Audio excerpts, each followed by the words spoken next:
নমস্কাৰ বন্ধু বান্ধৱীসকল, good morning সকলোকে। মোৰ ভিডিঅ'টোলৈ স্বাগতম জনাইছোঁ। এয়া দেখিছেনে, ৰাতিপুৱা পৰিৱেশটো ইমান ধুনীয়া লাগিছে। চাওকচোন চাৰিওফালে ইমান ধুনীয়া পৰিৱেশ। ৰাতিপুৱা এনেকুৱা পৰিৱেশ এটা পালেনো দিনটোলৈ আৰু কি লাগে।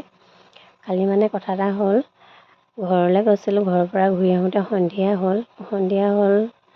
দেহা মানুহে চিপছ খাওঁ বুলি আমনি কৰাত আধা বাটতে দোকান এখনত সোমাইছিলোঁ। দোকানত সোমাওঁতে মোবাইলটো দোকানতে এৰি থৈ আহিলোঁ।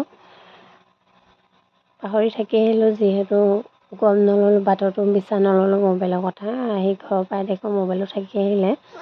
ওচৰ বৌৰ পৰা ফোন মাৰোঁতে ৰিচিভ কৰিলে দোকানীগৰাকীয়ে ৰিচিভ কৰাত মই ক'লোঁ যে আমাৰ গাঁৱৰে নিচা এজন আপোনালোকৰ তাত দোকান আছে, নিচা হাতত দি পঠিয়াব, মই নিচা ওচৰৰ পৰা আনি আহিমগৈ ৰাতিপুৱা বুলি ক'লত মোবাইলটো দি পঠিয়ালে।